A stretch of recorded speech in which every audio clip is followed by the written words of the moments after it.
Hello friends, मैं महेश खोजी स्वागत करता हूं आप सभी का एक बार फिर से आपके अपने YouTube channel let's learn with खोजी में। तो फ्रेंड्स, आज हम पढ़ेंगे राजस्थान में पंचायती राज।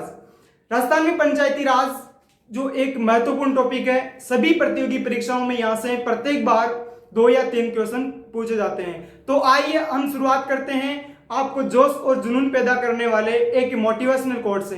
वो है, तू रख हौसला वो मंजर भी आएगा, तू रख हौसला वो मंजर भी आएगा, प्यासे के पास चलकर समुंदर भी आएगा, तू थक कर ना बैठ ओ मंजिल के मुसाफिर, तुझे मंजिल भी मिलेगी और मंजिल मिलने का मजा भी आएगा। तो आइए फ्रेंड्स, हम शुरुआत करने वाले हैं राजस्थान में पंचायती राज की। तो पंचायती राज में ये 3 स्तर होते हैं, ग्राम पंचायत, पंचायत समिति और जिला परिषद, जिनमें से सबसे छोटा स्तर होता है वो होता है ग्राम पंचायत। ग्राम पंचायत के गठन करने के लिए जनसंख्या की आवश्यकता होती है और वो होती है 2500। यानी कि जिस गांव में 2500 की जनसंख्या है वहां पर एक ग्राम पंचायत का गठन कर दिया जाएगा और उसमें वार्ड होंगे, वार्डों की संख्या होगी वहां पर 7। लेकिन अगर जिस गांव में या मतलब जनसंख्या ज्यादा है तो वहां पर क्या होगा, तो इसमें ये कहा गया है कि प्रति हजार की जनसंख्या पर 2 अतिरिक्त वार्ड का गठन कर दिया जाएगा और वहां पर वार्डों की संख्या हो जाएगी 9। यानी कि जिस गांव में अगर 2500 की जनसंख्या है और 2500 से 3500 के मध्य अगर किसी गांव की जनसंख्या है तो वहां पर वार्ड कितने हो जाएंगे, 9। इसी प्रकार अगर किसी गांव की जनसंख्या या ग्राम पंचायत की जो जनसंख्या है वो 4500 है तो वहां पर जो वार्डों की संख्या होगी वो हो जाएगी 11। अब देखते हैं पंचायत समिति। तो पंचायत समिति का गठन करने के लिए जो जनसंख्या है वो होती है 1 लाख की जनसंख्या पर जो है वो पंचायत समिति का गठन कर दिया जाता है और इसमें वार्डों की संख्या होती है वो होती है 15। लेकिन अगर जनसंख्या बढ़ेगी यानी कि प्रति 15,000 की जनसंख्या पर यहां पर भी 2 अतिरिक्त वार्ड का गठन कर दिया जाएगा और वो जनसंख्या हो जाएगी 1,15,000 की जनसंख्या। तो वहां पर वार्डों की संख्या हो जाएगी टोटल 17। यानी कि प्रति 15,000 पर 2 वार्ड बढ़ा दिए जाएंगे और वार्डों की संख्या बढ़कर 17 हो जाएगी। जिला परिषद की देखें तो जिला परिषद में 4 लाख की जनसंख्या पर जो है वो एक जिला परिषद का गठन किया जाता है और वहां पर वार्डों की संख्या होती है वो होती है 17। लेकिन जब जनसंख्या बढ़ती है तो प्रति 1 लाख की जनसंख्या पर भी यहाँ पर भी जो है 2 अतिरिक्त वार्ड का गठन कर दिया जाता है और 4 लाख यानी कि अगर 5 लाख जनसंख्या है तो वहां पर वार्डों की संख्या हो जाएगी टोटल 1900। फिर उसके बाद में देखते हैं कि प्रतिनिधि की अगर हम बात करें कि ग्राम पंचायत में कौन कौन से प्रतिनिधि होते हैं, तो पहला होता है सरपंच, उसके बाद में होता है उप सरपंच और एक होते हैं फिर वार्ड पंच। अगर इनके चुनाव की अगर हम बात करें तो सरपंच का जो चुनाव होता है वो होता है प्रत्यक्ष विधि से यानी कि जनता के द्वारा चुना जाता है। वार्ड पंच का चुनाव भी प्रत्यक्ष विधि से होता है, जनता के द्वारा चुना जाता है। और उप सरपंच का चुनाव जो होते हैं ये इन वार्ड पंचों में से जो है उप सरपंच का चुनाव होता है, यानी कि इनका जो चुनाव प्रक्रिया है वो होती है अप्रत्यक्ष विधि से। पंचायत समिति में देखें तो प्रतिनिधि कौन कौन होंगे, पहला होगा प्रधान और उसके बाद में होगा उप प्रधान, फिर पंचायत समिति सदस्य। तो इस प्रकार से ये इसमें प्रतिनिधि होते हैं। प्रधान और उप प्रधान का चुनाव तो कैसे होता है, ये होता है अप्रत्यक्ष विधि से होता है और पंचायत समिति सदस्यों का चुनाव होता है वो होता है प्रत्यक्ष विधि से, यानी कि पंचायत समिति के सदस्य जो है वो उन्हीं में से जो है वो प्रधान और उप प्रधान का चुनाव करते हैं। फिर उसके बाद में जिला परिषद में होता है एक तो जिला प्रमुख और उसके बाद में उप जिला प्रमुख और फिर होते हैं इसमें जिला परिषद के सदस्य, जिनमें से जिला परिषद सदस्यों का चुनाव तो कैसे होता है, वो होता है प्रत्यक्ष विधि से और यहाँ पर भी जिला प्रमुख और उप जिला प्रमुख का जो चुनाव होता है वो होता है अप्रत्यक्ष विधि से, यानी कि जिला परिषद के जो सदस्य हैं वो अपने में से ही जो है वो जिला प्रमुख और उप जिला प्रमुख का चुनाव करते हैं। फिर उसके बाद में यहाँ पर सरकारी अधिकारी प्रत्येक जो स्तर है यानी कि ग्राम पंचायत हो या पंचायत समिति और जिला परिषद, इनमें एक सरकारी अधिकारी भी इनके साथ में होता है। तो ग्राम पंचायत में सरकारी अधिकारी होता है वो होता है ग्राम सचिव, ग्राम सचिव या हम इसको कह सकते हैं कि ग्राम सेवक।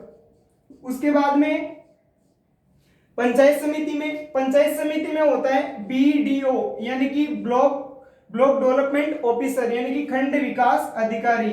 वो होता है, कौन होता है? खंड विकास अधिकारी जो होता है वो यहाँ पर सरकारी अधिकारी होता है। फिर उसके बाद में जिला परिषद में वो अधिकारी जो होता है सरकारी, उसका नाम है सीईओ यानी कि चीफ एग्जीक्यूटिव ऑफिसर यानी कि मुख्य कार्यकारी अधिकारी। कौन होता है? मुख्य कार्यकारी अधिकारी। फिर उसके बाद में शपथ है वो सरपंच, उपसरपंच और वार्ड पंच को जो शपथ दिलवाते हैं वो दिलवाते हैं पीठासीन अधिकारी। जो पीठासीन अधिकारी कौन होते हैं? जो मतदान दल होता है उनमें से एक अधिकारी होता है, वो होता है पीठासीन अधिकारी, जो कि सरपंच, उपसरपंच और वार्ड पंच को शपथ दिलवाता है। इनकी जो सरपंच की जो शपथ है उनको 60 दिन के भीतर यानी कि जिस दिन चुनाव का रिजल्ट आता है उस दिन से 60 दिन के भीतर जो है वो इनको शपथ दिलानी आवश्यक होती है। और अगर ये शपथ नहीं ले पाते हैं तो इनका जो पद है वो रिक्त माना जाएगा। फिर उसके बाद में पंचायत समिति के सदस्यों को या इनके प्रधान, उप प्रधान को शपथ कौन दिलाता है? तो वो भी दिलवाते हैं यहाँ पर भी पीठासीन अधिकारी। पीठासीन अधिकारी वही जो मतदान जो दल होता है उनमें जो साथ में आते हैं वो होता है पीठासीन अधिकारी। और जिला परिषद में तो इनको भी जो है वो पीठासीन अधिकारी द्वारा इनको शपथ दिलाई जाती है, वो होते हैं पीठासीन अधिकारी। अगर अब हम बात करें कि त्याग पत्र की, तो सरपंच और उपसरपंच और उसके बाद में वार्ड पंच, सरपंच, उपसरपंच और वार्ड पंच, इनमें से ये तीनों ही जो शपथ है या ये तीनों ही जो त्याग पत्र है ये किसको देंगे? ये देंगे बीडीओ को, ब्लॉक डेवलपमेंट ऑफिसर यानी कि खंड विकास अधिकारी को ये अपना त्याग पत्र या अपना इस्तीफा सौंपेंगे। लेकिन पंचायत समिति अगर हम बात करें तो प्रधान, उप प्रधान और इसमें होते हैं पंचायत समिति के सदस्य, जिनमें से उप प्रधान और पंचायत समिति के सदस्य तो ये अपना त्याग पत्र देंगे प्रधान को। लेकिन जो प्रधान होता है ये देगा जिला प्रमुख को। ये किसको देगा शपथ? वो त्याग पत्र किसको देगा? तो ये अपना त्याग पत्र सौंपेगा जिला प्रमुख को। उसके बाद में है जिला प्रमुख और उप जिला प्रमुख और उसके बाद में जो जिला परिषद सदस्य, इनमें से उप जिला प्रमुख और जिला परिषद के जो सदस्य हैं वो तो देंगे उप जिला प्रमुख को, लेकिन जो उप जिला प्रमुख है वो देगा संभागीय आयुक्त को। ये अपना इस्तीफा किसको सौंपेगा? तो वो सौंपेगा संभागीय आयुक्त। संभागीय आयुक्त कौन होता है?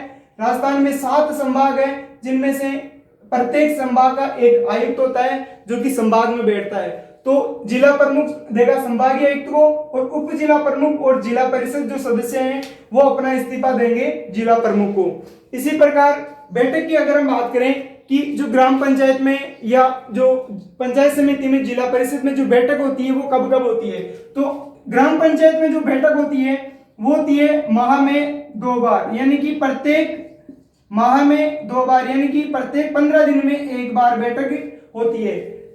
वैसे तो अगर हम देखें कि संविधान की बाध्यता तो ये है कि माह में 1 बार कम से कम बैठक होनी चाहिए, लेकिन राजस्थान में माह में 2 बार बैठक होती है।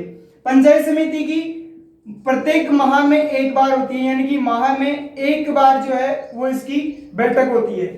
जिला परिषद की प्रत्येक 3 माह में 1 बार इनकी बैठक होती है, 3 माह में 1 बार इनकी बैठक होती है। लेकिन अगर हम देखें कोरम या गणपूर्ति क्या होती है कि बैठक में उपस्थित, यानी कि बैठक में जो उपस्थित जो लोग हैं उनकी आवश्यक जो संख्या वो होती है कोरम या गणपूर्ति। तो कोरम या गणपूर्ति के लिए जो टोटल सदस्य संख्या है उनका 1/3 उपस्थित होना आवश्यक होता है। इसी प्रकार पंचायत समिति में भी 1/3 कोरम या गणपूर्ति की आवश्यकता होती है और जिला परिषद में भी 1/3 सदस्य कोरम या गणपूर्ति में शामिल होते हैं। लेकिन अगर हम देखें कि इनकी संख्या की ग्राम पंचायतों की जो संख्या है 2019 से पहले कुछ और थी, लेकिन उसके बाद में पुनर्गठन कर दिया गया तो अगर हम देखें कि पहले इनकी जो जनसंख्या थी वो थी 9,894, लेकिन अगर हम वर्तमान की अगर हम बात करें तो वर्तमान में इनकी जो ग्राम पंचायत की संख्या हो गई है 11,152। तो ये क्वेश्चन आता है कि वर्तमान में ग्राम पंचायतों की संख्या कितनी थी, तो वो है 11,152। और पंचायत समिति की अगर पहले संख्या देखें तो वो थी पहले 295, लेकिन पुनर्गठन करने के बाद में वर्तमान में है 343। तो ये था राजस्थान में पंचायती राज का शेड्यूल, जिनमें तीनों जो है ग्राम पंचायत, पंचायत समिति और जिला परिषद का हमने अध्ययन किया, जो कि एक तुलनात्मक अध्ययन से अगर हम पॉलिटिकल साइंस को अगर हम पढ़ेंगे तो ये सबसे इजी सब्जेक्ट है पॉलिटिकल साइंस। बखूबी अगर आप इनको इस प्रकार से तुलना करके आप इसको पढ़ोगे तो नेक्स्ट वीडियो में लेकर आऊंगा राजस्थान में जो पंचायती राज से संबंधित जो सभी समितियां थी जो कि बहुत बहुत महत्वपूर्ण है, उनका हम जो है वो अध्ययन करेंगे। तो दोस्तों ये वीडियो आपको कैसा लगा, प्लीज लाइक कीजिए इसको और शेयर कीजिए, और साथ ही अगर आपने अभी तक चैनल को सब्सक्राइब नहीं किया है तो चैनल को सब्सक्राइब कीजिए, साथ ही बेल आइकन को प्रेस कीजिए ताकि आगामी हमारे जो नोटिफिकेशन है सबसे पहले आप तक पहुंच सके।